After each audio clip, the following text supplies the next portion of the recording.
Here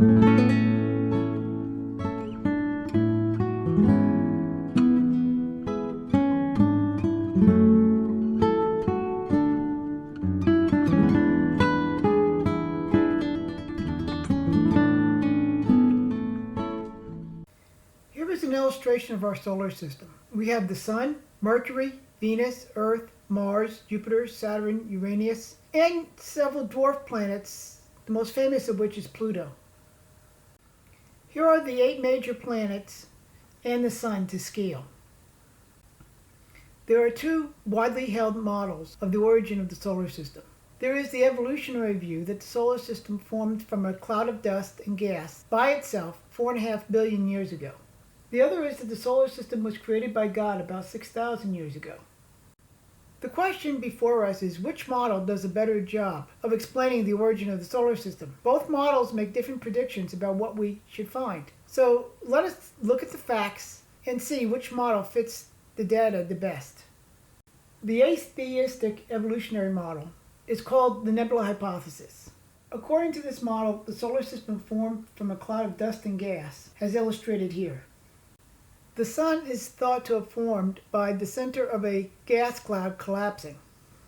The planets, dwarf planets, moons, and other bodies are thought to have formed as dust and gas orbiting around the forming star collapsed into larger and larger clumps. However, the picture generally depicted of planets building up this way does not fit observation or what science says will happen in such clouds. All planets and moons should orbit in the same direction as the Sun rotates, and all planets and moons should rotate in the same direction. That is, a west-east direction as the Sun rotates. Dwarf planets and their moons should fit the same pattern, since the category was not invented until the 1990s, and the 2 dwarf planets discovered, Pluto and Ceres, were originally called planets. The Nebula hypothesis predictions are rocky planets should be found near the Sun, gas giants should be found further out, and there is no prediction of small icy planets, that is dwarf planets, still further out. According to the creation model, the solar system was created on day 4 of the creation week of Genesis 1. This event should have happened about 6,000 years ago. The flood on Earth in Genesis 6 through 8 may have had components that produced effects in the space within the solar system. The solar system should show some degree of order and patterns. There should be evidence on the planets, including dwarf planets, consistent with the solar system being thousands of years old and not millions or billions. We should expect to find evidence that goes against naturalistic models of the solar system's origin. One problem with a solar system mass cloud spread throughout the volume of the solar system is that gravity would be too weak to cause collapse. A particle deep inside the cloud would bounce around hitting other particles. A particle near the edge of the cloud would bounce around hitting other particles until it bounced to the edge and escaped from the cloud. Over time, the cloud would expand and get thinner, and in time it would dissipate completely. This is a result of internal pressure of the gas within the cloud. Furthermore, the gravity in any such cloud is simply too weak to cause the cloud to collapse. To cause a collapse, you need a central dense spot to increase the gravitational pull within the cloud. Or the cloud has to be dense enough for its gravity to overcome the pressure of the gas within the cloud. The problem is that by itself, a cloud of dust and gas in space will not produce the conditions needed for collapse. 2 proposed ways to get the needed compression of gas clouds are forces from a supernova or galactic collisions. However, since a supernova is an exploding star and galaxies are large groups of stars, you still cannot get the first stars. Another problem is that while dust can clump together to form larger clumps, and possibly even small pebbles, they can't grow any bigger than that. Once the clumps reach pebble size, the impact of these pebbles are fast enough to break the pebbles up. You need to get a kilometer or more size asteroid before there is enough gravity to grow any bigger. Thus, there is no way to go from small pebbles to kilometer-sized asteroids, and no way to get planets. Even if you somehow got to kilometer-sized asteroids, they will not last long enough to form planets. These kilometer-sized asteroids would experience drag from the surrounding gas, causing them to slow down and spiral into the sun. Thus, there is no way to get planets from this process, since the same environment that formed the asteroids would quickly destroy them. One of the big problems for this model is that the sun rotates too slowly. The sun contains 99.9% of the mass of the solar system, but the planets contain 98% of the angular momentum. This means that the planets have 50 times the sun's angular momentum, while the sun would need to have 700 times the planet's combined angular momentum. The proposed solution is that the sun has slowed over time, but this fails to consider the true scope of the problem. Just to get the sun even with the planets, it would have to be rotating 50 times faster than it is. But to satisfy the conservation of angular momentum, it would have had to have started rotating 700 times faster than that. This means that the sun's initial rotation rate had to have been 35,000 times its present rate.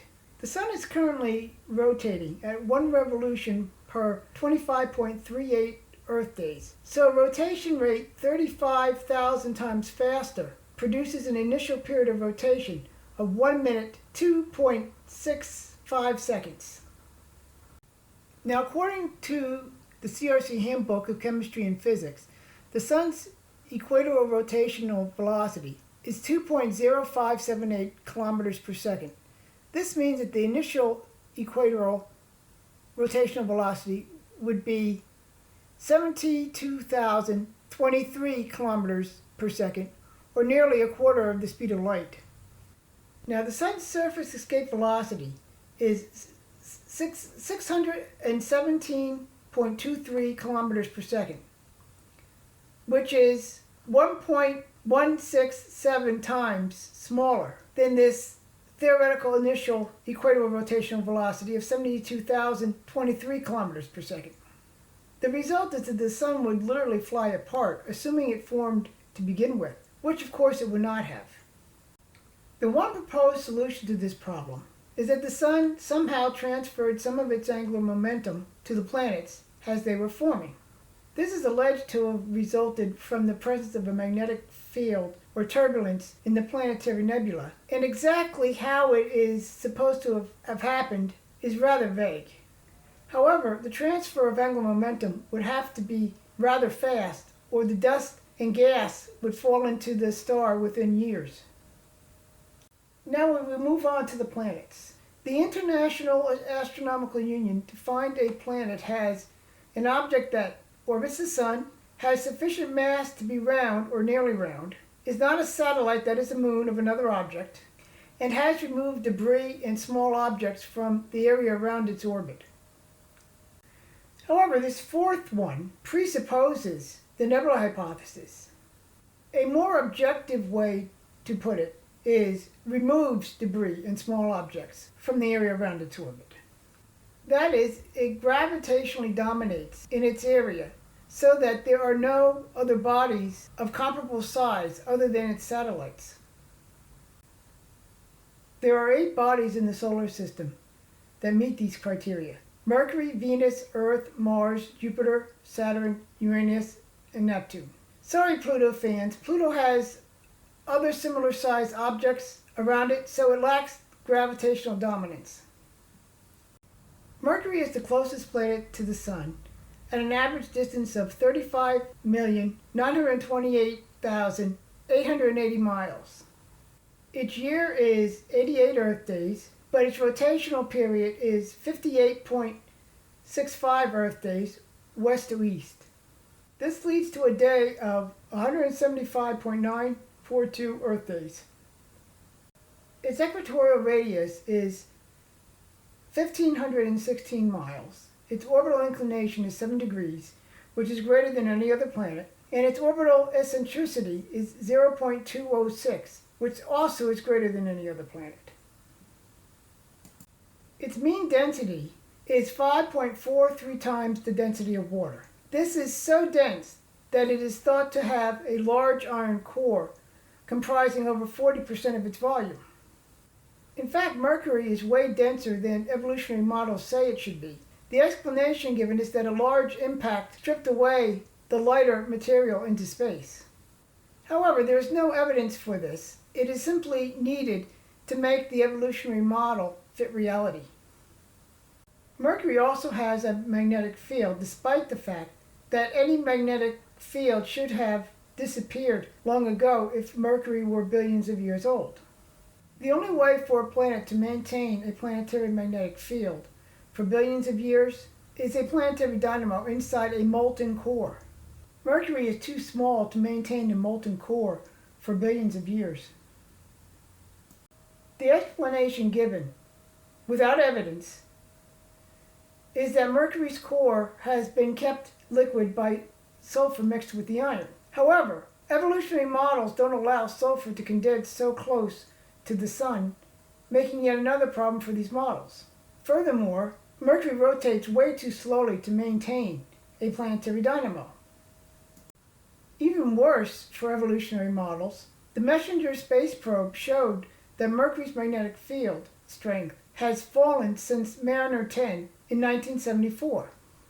Not only is this decay too fast for Mercury to have maintained a magnetic field for billions of years, it fits the predictions of a young Earth creation model of planetary magnetic fields.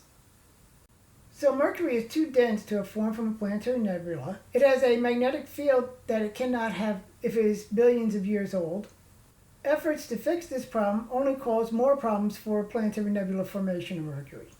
And the decay of Mercury's magnetic field fits young Earth creation model predictions. Venus is the second planet from the Sun, with an average distance of 67,234,935 miles from the Sun. Its year is 224.7 Earth days, and its rotational period is 243.01 Earth days, east to west, resulting in a day length of 117 Earth days. So Venus's rotation is in the opposite direction of what the nebula hypothesis says it should be. Its equatorial radius is 3,760 miles, making it just a little smaller than the Earth. Its orbital inclination is 3.39 degrees, with an orbital eccentricity of 0.007. Venus has a thick, largely carbon dioxide atmosphere, which causes a runaway greenhouse effect, making it the hottest planet in the solar system, with temperatures of almost 900 degrees, hot enough to melt lead. Its surface pressure is about 90 atmospheres, the same as being around 3,000 feet deep in Earth's oceans. Venus is about the same size as Earth, with about the same chemical makeup. Since they are about the same place in the solar system, according to evolutionary models, they should be a lot alike, but yet they could not be more different. When it rains on Venus, it rains sulfuric acid. It has no tectonic plates and no magnetic field. If both planets formed at the same time from the same material in the same place, why are they so different? The Earth has a large moon, but Venus has none. The evolutionist theory to explain this is that Venus once had a moon, but it was destroyed by a giant impact. No evidence exists for such a moon or its destruction, but it is necessary to make their theory fit reality. Venus's surface seems quite young because its surface is so fresh. There is no indication of large amounts of erosion or chemical weathering despite a highly acidic atmosphere. Evolutionists speculate that the entire planet was resurfaced by some unknown means for some unknown reason. Evolutionists date this event to 500 million years ago, based on crater count. However, this date assumes that current cratering rates have been unchanged for about 500 million years. There is evidence elsewhere in the solar system that this assumption is wrong. So according to evolutionary models, Venus and Earth should be quite similar, but they are very different. Venus's surface is young and fresh. It rotates east to west, which goes against it forming from a planetary nebula. The fact is that Venus is consistent with a solar system that's just a few thousand years old, and not consistent with a solar system that is billions of years old. The Earth is the third planet from the Sun, with an average distance of 92,955,807 miles. A year is 365.25 days, and has a rotational period of 23 hours, 55 minutes, and 41 seconds west to east. This makes the days 24 hours long. Its equatorial radius is 3,959 miles, with an orbital inclination of 0 degrees and orbital eccentricity of 0.017 degrees. The Earth is unique in one very important way, and that is that it is our home.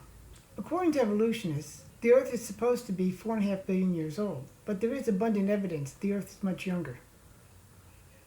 The 4.5 billion year evolutionary age of the Earth is based on a lead-lead isochron with meteors. It was published in the paper Age of Meteorites in the Earth by Claire Patterson in 1956. The date assumes that the Earth formed from a planetary nebula. He also indicated that if the Earth formed in a different way, it could be any age younger than 4.5 billion years. That would include 6,000 years. For now, we will grant evolutionists the age of the Earth since it causes other problems for their model of how the solar system formed. We are only going to look at these problems here, and not the age of the Earth itself. The Earth has a powerful magnetic field that protects us from solar radiation. Evolutionary theory proposes a dynamo in the Earth's liquid core. This theory remains highly speculative and has problems, one of which is getting it started in the first place. The Earth's magnetic field is decaying. It is losing about half its energy every 1,400 years. The usual response is that the Earth's magnetic field is simply reversing, which it has done in the past. However, this is not about the field strength on the Earth, but the total field energy, and that energy is fading quite quickly. Projecting back, the total field energy would have doubled every 1,400 years, getting impossibly strong around 20,000 years ago. None of this is explained by a planetary dynamo, which would be needed to maintain that energy for billions of years. The Earth is also just right for life. The magnetic field protects us from solar radiation, and the atmosphere is just right for life. Thicker or different composition would create a runaway greenhouse effect. Thinner, and we and the Earth would freeze. The rotation rate is just right. A faster rotation would produce violent winds, while a slower rotation would produce extreme temperature changes. 70% of the Earth's surface is water. If the Earth's surface was smoothed out, this water would flood the Earth to a depth of 1.5 miles. So the Earth has more than enough water for a global flood. The presence of water on the Earth actually goes against a planetary nebula. Water can't condense this close to the Sun, so the Earth would have had to have formed without water. So where did it come from? Evolutionists used to claim that the Earth's water came from comets, but comet ice is chemically different than Earth's oceans, including the fact that comet ice has higher levels of deuterium. The result is that the Earth's oceans could not have come from comets, and the Earth should be dry. All this means that the Earth defies being formed from a planetary nebula. Mars is the fourth planet from the Sun, with an average distance of 141,971,404 miles. Its year is 687 Earth days. Its rotational period is 24 hours, 37 minutes, and 26 seconds west to east, producing a day length of 24 hours, 39 minutes, and 35 seconds. This is comfortably close to that of Earth. It has an equatorial radius of 2,106 miles, an orbital inclination of 1.86 degrees, and an orbital eccentricity of 0.093. Mars, while smaller than Earth, has both the largest volcanoes and the largest canyon in the solar system. It has many features that are carved by water, but today Mars is dry. It has frozen water, but it has an atmosphere that is too thin for liquid water today.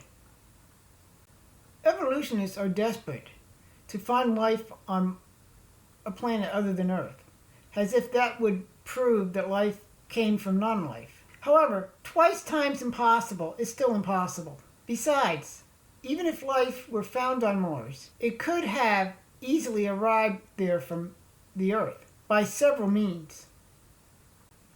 To make life possible on Mars in the past, evolutionists need a lot of water on Mars for a long time. They need a long history of water on Mars for life to have evolved there. They speculate that Mars once had a thicker atmosphere that allowed liquid water and that the solar wind stripped it away.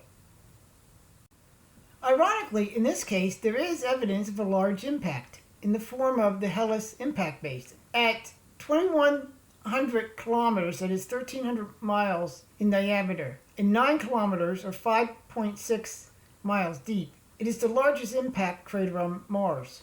And yet they are blind to it as a possible key to Martian geology. The energy of this impact was about 5.33 times 10 to the 26 joules. This is a blast of 127 billion megatons, which is equivalent to about 8 trillion atomic bombs like the one dropped on Hiroshima.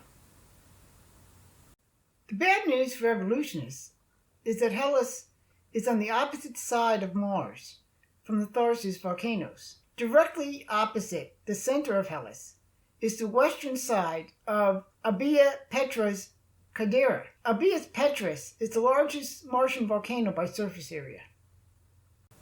This shows a cause and effect relationship between Hellas and the Tharsis volcanoes, but based on cratering, evolutionists date them as millions of years apart. This shows that dating surfaces by craters is not accurate. The evidence for a cause and effect relationship between Hellas and the Tharsis volcanoes is too strong. The odds of this alignment happening by chance is too small for there to be no connection in millions of years of time in between. Furthermore, the evidence shows that the water that once flowed on Mars was concentrated sulfuric acid. This would be consistent with heavy volcanic activity. It would also have been deadly to life. Jupiter is the largest planet in the solar system and the fifth planet from the Sun, with an average distance of 483,630,473 miles. It is the first of the gas giants. Its years are 11.862 Earth years. Its rotational period is 9 hours, 50 minutes, and 26 seconds west to east, resulting in a day of 9 hours, 55 minutes, and 30 seconds. Jupiter's equatorial radius is 43,401 miles. Its orbital inclination is 1.31, and its orbital eccentricity is 0.048. It is covered with large bands of clouds with large electrical storms. Its most famous feature is the Great Red Spot, a huge storm larger than Earth that has been raging for as long as we have had telescopes to look at it. This makes it at least several hundred years old. Spinning in just under 10 hours, Jupiter is not only the fastest rotating planet, but it is faster than evolutionary models say it should be. If it condensed out of a swirling cloud of gas and dust, it should be spinning about once a week. The energy needed to spin it up as fast as it is just too great. Evolutionary models also predict that Jupiter would lack certain elements, including argon, krypton, xenon, and nitrogen. Our probes have shown that it has plenty of these elements. Evolutionary models require Jupiter to have a large core that is at least 10 times the mass of the Earth. Such a core would have been needed to form Jupiter from a nebula to provide a gravitational center for the gas and dust. The Galileo probe found that the core was at most 3 times the mass of the Earth, and probably smaller, if it even exists. Meanwhile, the probe Juno made repeated close approaches to Jupiter, now showing its interior is not so cleanly divided. It has shown that Jupiter's core is not solid, being mingled with overlaying sloshy hydrogen, resulting in no clear division. The results show just how wrong predictions from the Nebula model turn out to be. The poles of Jupiter are not what was expected. They are quite dynamic, with many large cyclones moving around each other. This has been demonstrated to be the case at both the North and South Pole. Estimates show that Jupiter would have taken 10 to 100 million years to form from a nebula. Evolutionary models also show the dust and gas needed would have only lasted about 5 million years. So according to evolutionary models, Jupiter should not have had time to form, so it should not even exist. Saturn is the 6th planet from the Sun, with an average distance of 886,686,852 miles. Its year is 29.458 Earth years. Its rotational period is 10 hours, 13 minutes, and 26 seconds, west to east, making for a day of 10 hours and 30 minutes. It has an equatorial radius of 37,449 miles, an orbital inclination of 2.49 degrees, and an orbital eccentricity of 0.056. Saturn's rings are the most recognized planetary feature of astronomy. They make Saturn the most easily recognized planet in the solar system. Despite their solid appearance, they are composed of small particles of ice and dust orbiting together, ranging from dust to boulders. They are also extremely thin when compared to their diameter. They literally disappear when seen on edge. Saturn's rings have some strange features. They include spokes across the rings discovered by Voyager in 1980. Cassini has shown that they were still there in 2014. Some rings were even braided. No one expected to see these types of features in the rings. Some of them are still puzzling. No one really knows how the rings were formed. There is some speculation of an asteroid shattering a moon or being torn to pieces by Saturn's gravity, but there's no evidence for this. According to NASA, their age and origin are unknown. Saturn defies evolutionary models in other ways. It has a magnetic field that is too symmetrical around its axis for the dynamo model. It does, however, fit a young Earth model of planetary magnetic fields in strength and structure. Calculations show that the interaction between the cores in gaseous nebula would cause Saturn and Jupiter's cores to spiral into the Sun before the planets could fully form. So according to the Nebula model, Saturn and Jupiter should not exist since they would have fallen into the Sun billions of years ago. This is called the migration problem, and there is as yet no solution. Since Saturn and Jupiter clearly exist, their very existence falsify the nebula model. Uranus is the 7th planet from the Sun, with an average distance of 1,783,952,074 miles. Its year is 84.01 Earth years. Its rotational period is 17 hours, 54 minutes, and 14 seconds, east to west, which is a retrograde rotation. It also has the highly unusual inclination of 97.9 degrees. Its equatorial radius is 15,517 miles. Its orbital inclination is 0.77 degrees, and its orbital eccentricity is 0.046. Voyager 2 is the only probe to have visited Uranus. It poses several problems for evolutionary models. The first is that it spins east to west. Unlike Venus, this is not a slow rotation, but a fairly fast one, just short of 18 hours, despite evolutionary models requiring west to east. Shown here in false color is Uranus' south pole. Uranus literally orbits the Sun on its side, with a rotation tilt of 97.9 degrees. This is way more than evolutionary models can produce, so it's alleged to have been tilted over by a collision with an Earth-sized asteroid, for which there is no evidence. There are other problems with this hypothetical collision, including Uranus' stability as it rolls through space. Its orbit is nearly circular, and its orbital incline is less than any planet other than Earth. Uranus also has more than 24 moons and a faint ring, all of which orbit at the equator. It has also been proposed that Uranus simply wobbled into its current tilt, dragging its moons with it by tidal drag. But this degree of tilt is beyond any reasonable wobbling, particularly given Uranus' reverse spin. Furthermore, the other gas giants radiate more heat into space than they get from the Sun, but Uranus doesn't. Uranus has a magnetic field despite the fact that evolutionary models predicted that it would have little or no magnetic field. The young Earth creation model developed by Dr. Russell Humphreys predicted Uranus would have a magnetic field and at the right strength. Also, Uranus' magnetic field is tilted about 60 degrees with respect to the rotational axis, so that the magnetic field is near the equator.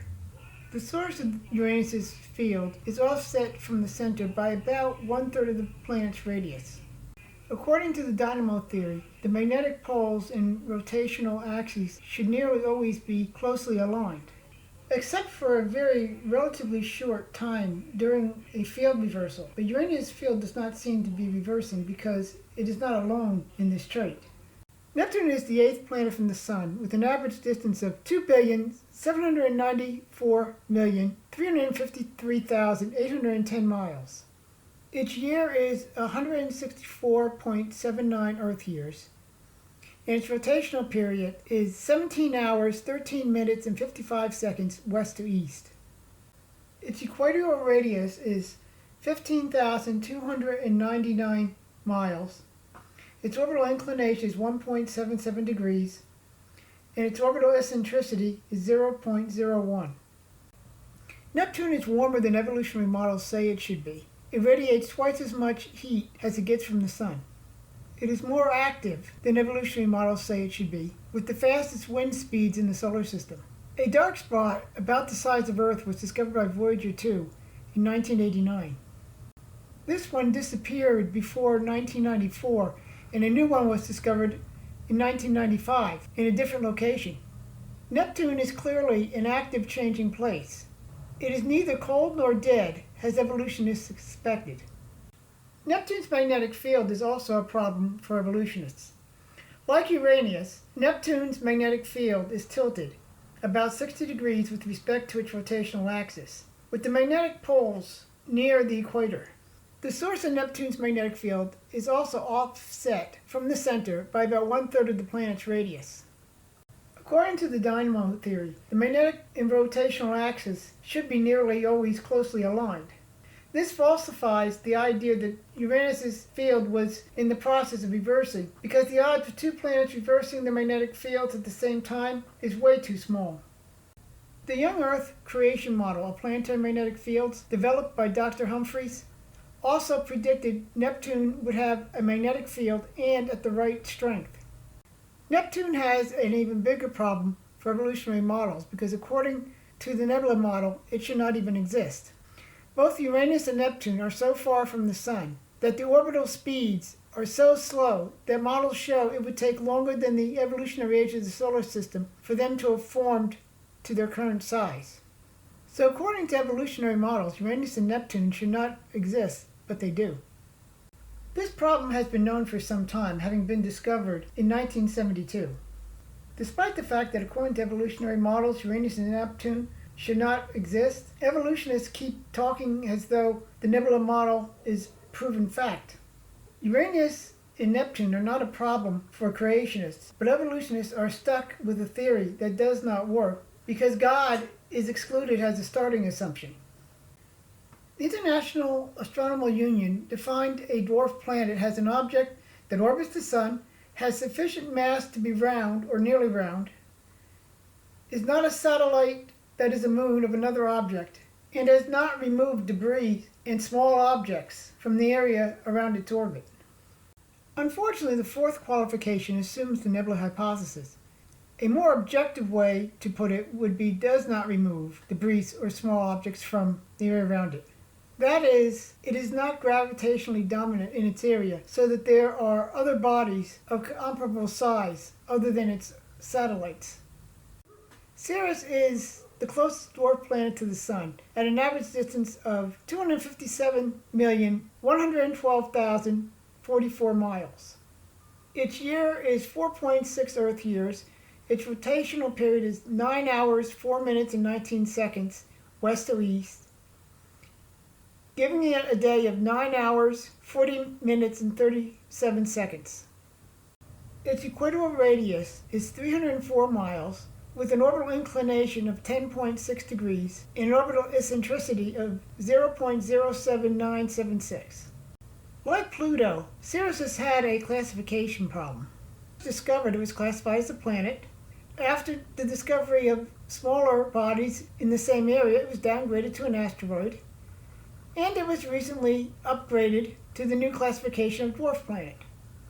This is Uranus Moons, a 3-mile-high ice volcano in the highest mountain on Ceres. It is erupting a salty, icy slush, producing a mountain with steep slopes. This was a surprise on a dwarf planet that should have completely solidified. Ceres also defies evolutionary models by its crater count. Evolutionists predicted 10 to 15 craters more than 250 miles across, and at least 40 craters more than 62 miles across. They found only 16 craters more than 62 miles across, and no craters greater than 175 miles wide. The fact is that Ceres shows evidence of being young.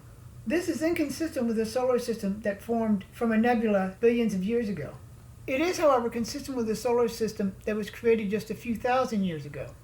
Pluto was the first of the outer dwarf planets to be discovered, and the closest of them to the Sun, at an average distance of 3,674,487,277 miles.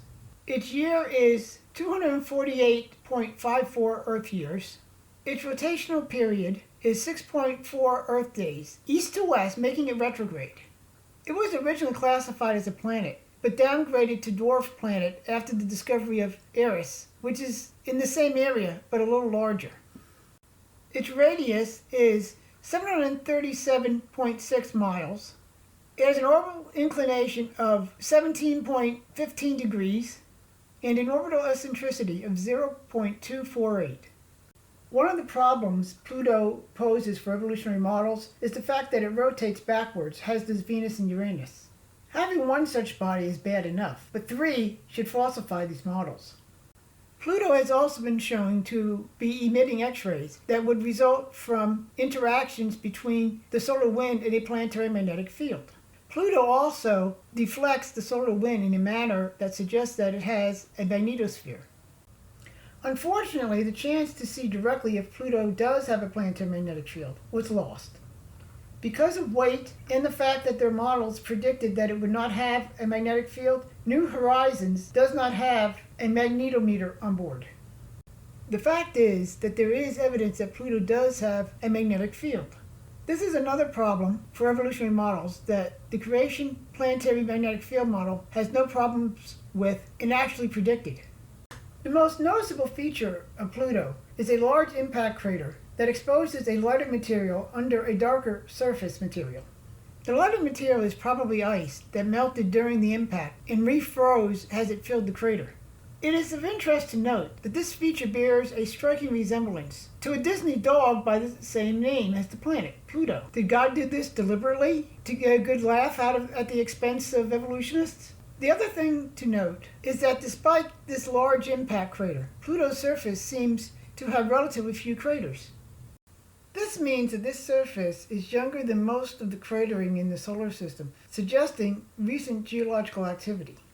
Geologic activity on such a small, cold world is more consistent with a young Pluto that is thousands of years old, rather than billions. Here is a close-up of the mountainous highlands on Pluto. What is unique is that these mountains are made of water and nitrogen ice. Here is a close-up of an area of Sputnik Planum showing nitrogen ice flows. This suggests that there is an underlying liquid ocean, probably of liquid nitrogen. Here is a flattened picture of the surface of Pluto, showing the vast variety of terrain over several different regions. Moons are planetary bodies that orbit larger planetary bodies. Many of the moons in the solar system cause problems for evolutionary models. This is no surprise from creationist perspective, since evolutionary models assume the solar system formed by purely natural causes, and according to creationists, moons and planets did not form as evolutionists assumed they did. The Earth's moon, which is Earth's only permanent natural satellite, with an average distance from the Earth of 239,000 miles, it has an orbital period of 27 days, 7 hours, 43 minutes, and 11.6 seconds, giving it a rotational period of 27 days, 7 hours, 40 minutes, and 48 seconds west to east. The Moon is the only other planetary body mankind has visited in person. Its equatorial radius is 1,079 miles. Its orbital inclination is 30.35 degrees. Its orbital eccentricity is 0.549. The Moon presents many problems for evolutionary models, a main one of which is its existence. There are several failed theories of its formation, proven wrong by the Apollo missions to the Moon. The Moon has numerous ghost craters, which are craters filled in by lava. The lava flows result from lava coming to the surface after a large impact. The problem for evolutionary models of cratering is that the large impact would obliterate any existing craters. This means that the ghost crater impacts had to occur after the large impact, but before the lava flowed. This could not have taken millions of years. At most, it would have been hours or days. This shows the cratering to be far more rapid than evolutionary models predict, thus showing that these surfaces are thousands of years old at most. The Moon is slowly moving farther away and slowing the Earth's rotation in the process. This was first discovered following the Apollo moon landings by bouncing lasers off reflectors left behind by the astronauts. Now, it was theoretically suspected before then, but this was the first actual evidence of it. The reflectors were designed to accurately measure the Earth-Moon distance. The measurements showed that the Moon is getting further away at a rate of 1.5 inches or 3.82 centimeters per year. Furthermore, a day is getting longer by 1.7 milliseconds per century. Both effects are a result of tidal forces between the Earth and the Moon. These are the same forces responsible for the high and low tides experienced twice a day. Plugging the current data into the laws of physics, the result is that the Moon would have been at the Earth's roche limit of 15,562 kilometers 1.171 billion years ago. This is far short of the 4.5 billion years given for the age of the Earth and Moon, suggesting that the Earth-Moon system cannot be 4.5 billion years old. The giant collision hypothesis of the origin of the Moon proposes that the Moon formed as a result of a collision between the Earth and a Mars-sized body referred to as Theia. This is the latest in a long line of theories, and it will probably be taught in schools as fact, only to be replaced in a few decades by a new theory that will be taught as fact. By the way, this process may already have begun because there is now the suggestion that there were 2 impacts instead of 1. One of the problems with it is that the impact needs to be at just the right angle to work. In fact, there is a greater chance of destroying both planets completely than there is of producing the moon. The question before us is, can you get the current Earth-Moon system from this process in a manner consistent with the observed data? What follows is an analysis of the receding of the moon and slowing of the Earth's rotation to test the feasibility of this model with regards to the laws of celestial mechanics. This model has a set of starting conditions for the Earth-Moon system resulting from the hypothetical impact. The model has a 5-hour day on Earth when the moon formed. It further starts with the moon just 14,000 miles, that is 22,526 kilometers from Earth. These starting conditions allow us to calculate this model forward to the present to see how it fits reality. The result was a present lunar distance of 440,476 kilometers, which is larger than the current value. It also results in a present Earth day of 44.9 hours, which is nearly twice the current value. So if you think your days are long now, what would it be like if this model were correct? There have occasionally been observed flashes on the moon called transient lunar phenomenon. They suggest that some form of outgassing occasionally occurs on the moon. 579 such observations have been cataloged by NASA.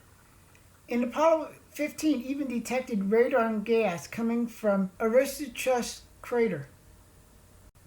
Apparently the moon is still geologically active. This makes perfect sense if the moon is only a few thousand years old, but not if it is billions of years old. One evolutionist even illustrated the difficulty they have in explaining the moon by purely naturalistic means by jokingly saying that the best explanation for the moon is observational error.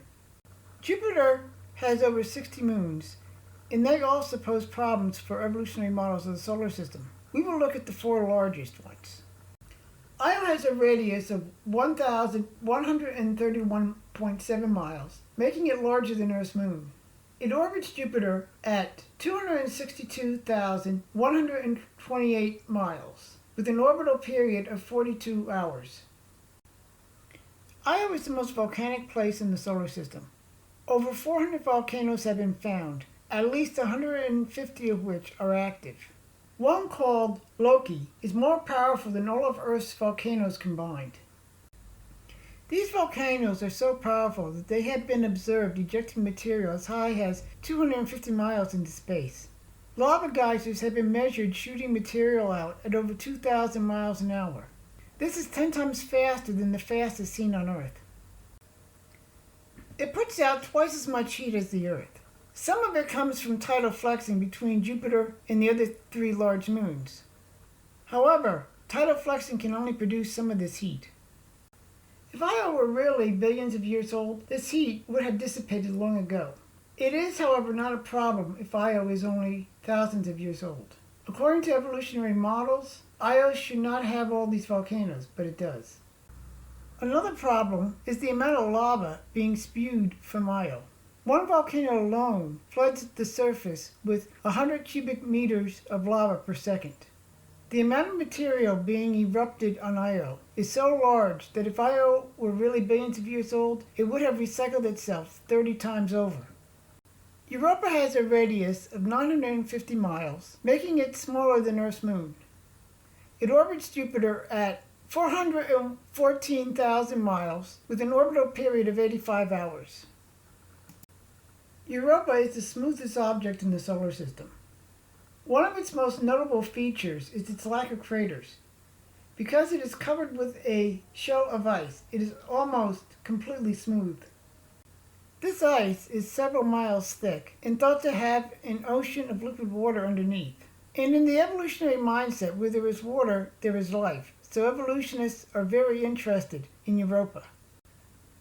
In fact, evolutionists are so desperate to find life off of Earth that just finding evidence of liquid water starts claims of possible life, even without evidence for life.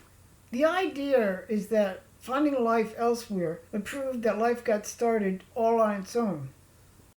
Never mind the fact that life, if found on Europa, could have come from Earth. Never mind the fact that if God created life on Earth, he could have put some microbes on Europa. Because Europa has so few craters, they can be studied easily, and the results go against the evolutionary model of cratering. The study showed that one impact can throw up debris, forming even more craters of all sizes. The effect was already known, but the study showed that 95% of small craters and many medium-sized ones were formed in this way.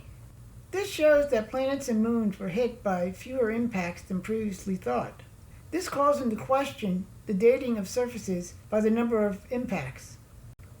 Ganymede is Jupiter's largest moon with a radius of 1,635 miles, making it larger than Earth's moon and Mercury. Ganymede is also the largest moon in the solar system. It orbits Jupiter at 665,000 miles with an orbital period of 172 hours. Evolutionary models predicted that Ganymede would not have a magnetic field. It is too small and cold for a planetary magnetic field. However, Ganymede does have a magnetic field.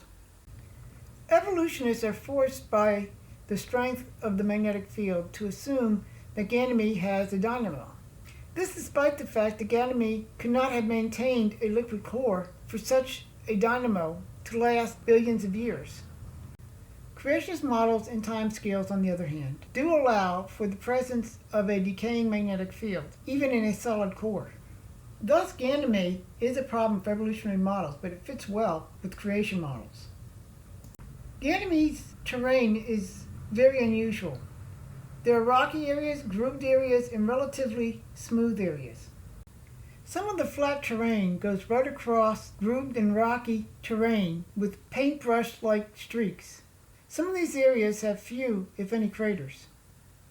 In fact, some of the grooved areas have smooth, crater-free material in the grooves.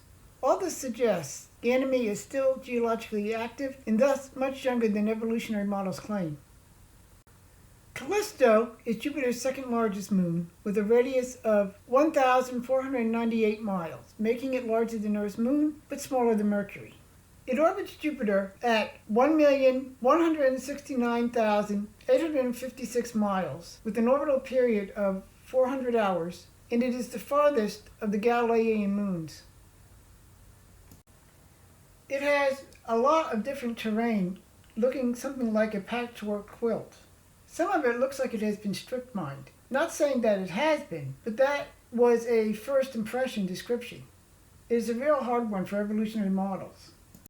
Evolutionists expected to see a large number of smaller craters to go along with the larger ones, but they are not there, so Callisto does not fit evolutionary cratering models. Some pictures show evidence of fresh ice on the surface of Callisto.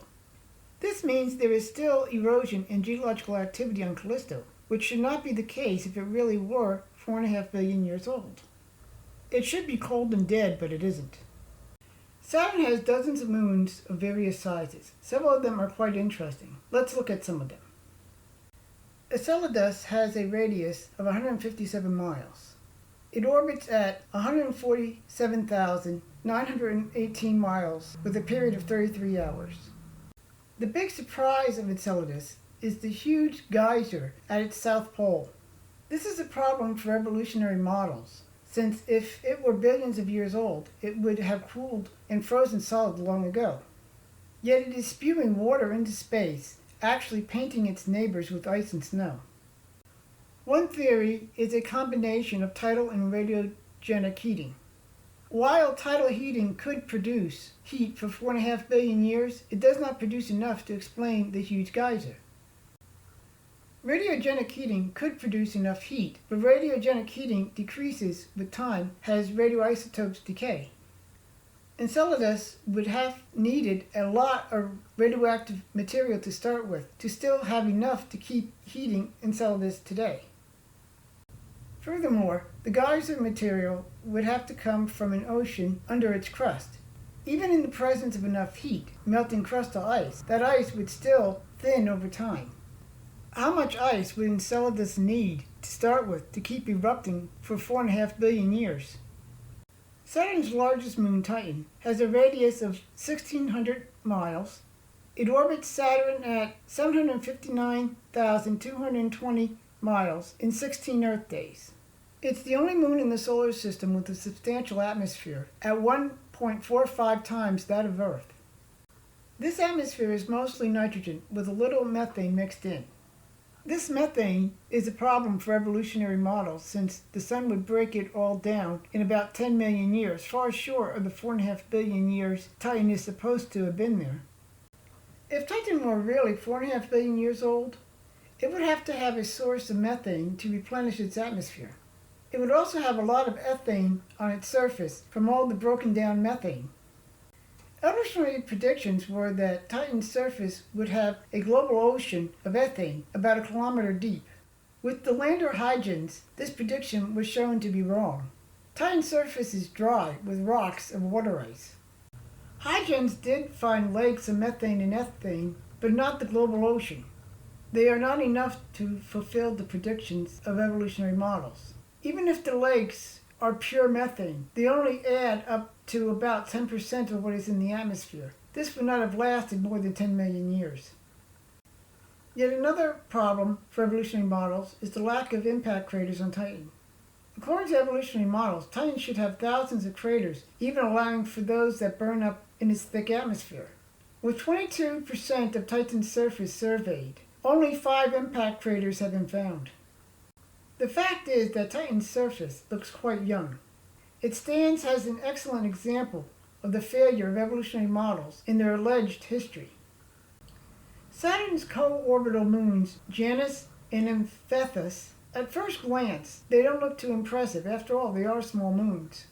It is, however, not their physical structure that is impressive, but their relationship. Their orbits are separated by only 50 kilometers, and as a result, they switch orbits about every 4 years in a delicate dance. They have come to be called the dancing moons of Saturn. It is so balanced that every 4 years, the inner one becomes the outer one, and the outer one becomes the inner one. This arrangement is so stable and improbable that it suggests design. Uranus has over 25 moons, all of which orbit its equator, despite the fact that the planet is tilted more than 90 degrees. It has 5 moons that are massive enough to be round. Miranda is the smallest of Uranus' 5 round moons, with a radius of 292 miles. Miranda is the innermost of Saturn's 5 round moons, with an orbital radius of 80,659 miles and an orbital period of 34 hours. It is also the strangest moon of the entire solar system. It has a lot of different terrain, looking something like a patchwork quilt.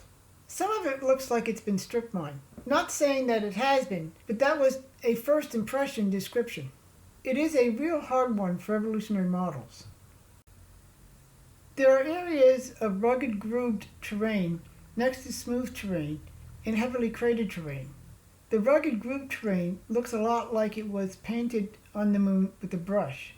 It is quite an unusual little moon. Here is a cliff 6 miles high. With Miranda's surface gravitational acceleration of just 0.259 feet per second squared, if you jumped, it would take you 5 minutes and 50 seconds to reach the bottom. You would then slam into the ground at 62 miles an hour.